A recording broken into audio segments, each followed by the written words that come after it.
Vote পরবর্তী হিংসা অব্যাহত। দিনহাটার পর এবার কোচবিহারের ডাওয়াগুড়ি এলাকায় বিজেপির অঞ্চল কনভেনরকে মারধরের অভিযোগ তৃণমূলের বিরুদ্ধে।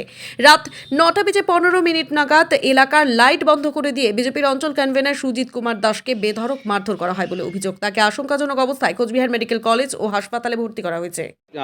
সুজিত দাস, এটা হচ্ছে আমাদের ডাওয়াগুড়ি অঞ্চল কনভেনর বিজেপির।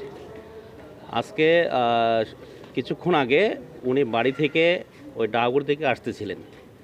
সে আসার সময় তৃণমূলের হারমাদ বাহিনী তাকে টেনে নিয়ে যায় এবং টেনে নিয়ে প্রচণ্ড মারধর করে, মাথায় মারধর করেছে, রক্ত বমি করতেছে, এখন খুব সেন্সলেস অবস্থায় আছে।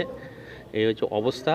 এরা সারা ডাওয়াগুড়ি অঞ্চলে একটা সন্ত্রাসের বাতাবরণ তৈরি করছে, প্রত্যেক জায়গায় এরকম গিয়ে থ্রেট দিচ্ছে।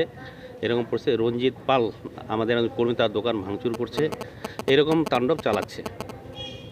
মানে এটা কারা করলো তার চিহ্নিত করে পেরেছে? চিহ্নিত কোনো এখন যাকে মেরেছে সে তো নাম আমরা ঠিক বলতে পারবো না কারা কারা ছিল।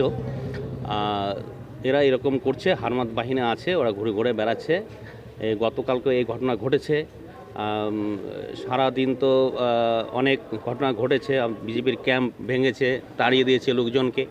তারপরে আবার বিকালের দিকে 120 এবং 121 নম্বর বুথে ওখানে গিয়ে ওই আপনারা টিভিতে দেখেছেন, এক মহিলাকে চাকু দিয়ে তার গালে মেরেছে, এটা আপনারাও দেখিয়েছেন।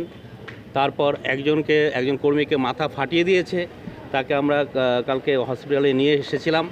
তারপরে কিছুক্ষণ পরে আনুমানিক 6:30 7টা থেকে তার যে দাদা তপন দাস, তাকে তার দোকান থেকে উঠিয়ে নিয়ে যায় এবং কোথায় নিয়ে গেছে 3 ঘন্টা রেখেছে। এমন মার মেরেছে, একদম মাথা থেকে শুরু করে পা পর্যন্ত একদম থেতলে দিয়েছে। রক্তাক্ত অবস্থায় সে কীরকম করে বাড়িতে এসেছে, সে মৃত্যুর সঙ্গে পাঞ্জা লড়ছে।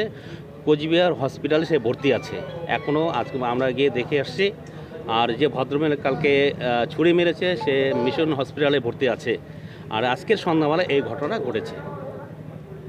আপনার নামটা কি? আমার নাম হচ্ছে বীরেন দাস, নাটাবাড়ি 2 নং মণ্ডল প্রেসিডেন্ট, বিজেপি।